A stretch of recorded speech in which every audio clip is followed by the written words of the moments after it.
Good morning students.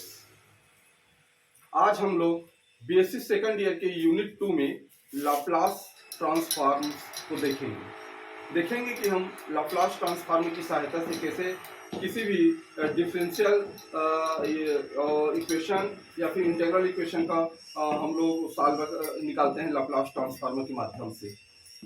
देखते हैं कि इसको क्या इसका डेफिनेशन है, लाप्लास ट्रांसफॉर्म आखिर है क्या। Let ft be a function of real variable t defined on the interval 0 is less than equal to t is less than infinite. Then the Laplace transform of ft is a function of a new variable parameter real or complex number p given by Laplace ft equal to fp equal to 0 to infinite integration of E power minus P T F T D T. ये आपका Laplace transform है। इसको समझते हैं। मान लीजिए कि let f t be a function of real variable t. F t एक फंक्शन है रियल वेरिएबल टी का। एक रियल वेरिएबल टी का एक फंक्शन एफ टी है और वो डिफाइन इस प्रकार है और ऑन द इंटरवल, एक इंटरवल पर डिफाइन हो 0 टू इनफाइनाइट, जहां 0 is less than equal to T और T is less than infinite, मतलब 0 से टी तक ये डिफाइन है इस इंटरवल पर। देन द लाप्लास ट्रांसफॉर्म, तब इस फंक्शन ऑफ टी का लाप्लास ट्रांसफॉर्म एक फंक्शन होगा न्यू वेरिएबल पी के रूप में। उसका एक फंक्शन होगा न्यू वेरिएबल पी के रूप में, जो कि एक पैरामीटर रियल या कॉम्प्लेक्स नंबर हो सकता है। और इसको हम डिनोट करते हैं, P is given by function F T का लाप्लास के लिए एल, उसको फॉर्मूला डिनोट करते हैं एल से लाप्लास ट्रांसफॉर्म को। और इसका यदि लाप्लास ट्रांसफॉर्म निकालेंगे उसको पी से डिनोट करते हैं, स्मॉल एफ पी से। याद रखेंगे कैपिटल एफ टी है, लेकिन इसका लाप्लास ट्रांसफॉर्म निकालेंगे तो इसका स्मॉल एफ पी। और ये इसको निकालने का एक फार्मूला है, एक इंटीग्रेशन निकालना है हमको 0 टू इनफाइनाइट पर, और वो इंटीग्रेशन होगा आपका e power minus P T F T D T का। इतने का हम एक इंटीग्रेशन करेंगे 0 टू इनफाइनाइट पर, तब हम किसी फंक्शन टी एफ टी का हम लाप्लास ट्रांसफॉर्म एफ पी के रूप में निकाल सकते हैं। अब इसमें कुछ बिंदु है जो नोट करने लायक है आप लोग के लिए। फर्स्ट है Laplace transform of f t is said to exist if the integral 1, इसका integral 1 converts for some value of p. मतलब ये कह रहा है कि लाप्लास ट्रांसफॉर्म एफ टी है, ये कब एग्जिस्ट करेगा, इफ द इंटीग्रल 1, इसका इंटीग्रल जो निकलेगा वो कन्वर्ज करेगा कुछ वैल्यू पी पर, सम वैल्यू ऑफ पी, इस पर वो कन्वर्ज करेगा बोल रहा है।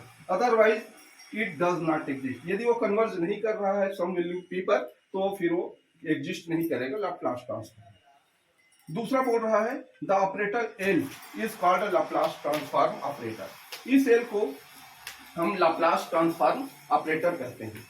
उसके बाद है the operation of multiplying F T by E power minus F P T.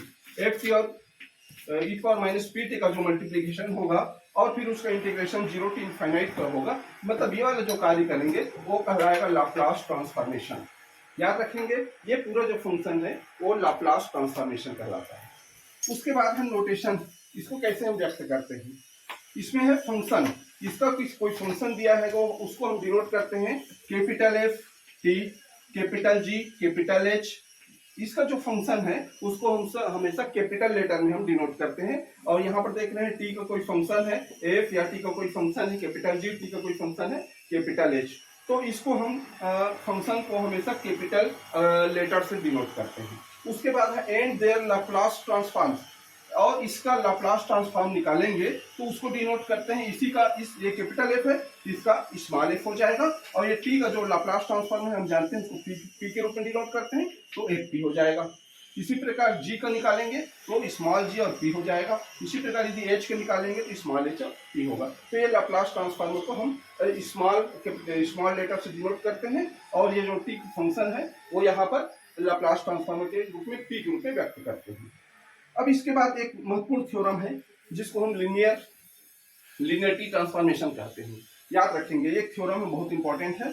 Laplace transformation is linearity transformation, Laplace transformation is linearity transformation. ये महत्वपूर्ण थ्योरम है जिसका हम यूज करेंगे। ये कहता है कि C1 F1 T का Laplace transform L plus C two F two C T F two T, ये बराबर होता है C1 L F one T के plus C2 L2 F2 T के। ये आपको याद करना होगा, ये थ्योरम है। याद रखें जहां पर C1 और C2 क्या है, एक आर्बिट्रेरी कांस्टेंट है, और F1 टी का कोई फंक्शन है, F2 टी का कोई फंक्शन है, L क्या है, लाप्लास ट्रांसफॉर्म है। तो इस फार्मूले को आपको याद करना होगा, एक थ्योरम है जिसका हम क्वेश्चन बनाने में आगे सॉल्व करेंगे।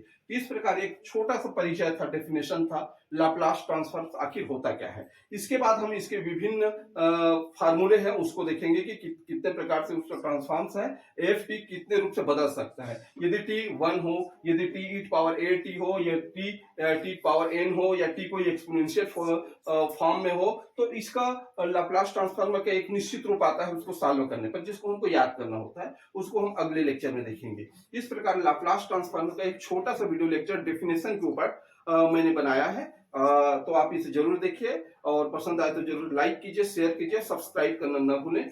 और मैंने कंपटीशन एग्जाम के लिए भी लगभग 160 से अधिक वीडियो अपलोड किए हुए हैं, जिसका लिंक डिस्क्रिप्शन बॉक्स पर है, और साथ ही साथ डेली करंट अफेयर्स और नोट्स के लिए भी मैंने टेलीग्राम चैनल ओपन किया हुआ है, जिसका लिंक भी मैंने डिस्क्रिप्शन बॉक्स पर दिया हुआ है, आप उसे ज्वाइन कर सकते हैं। और आशा करता हूँ कि वीडियो लेक्चर आपको पसंद आया होगा। Thank you.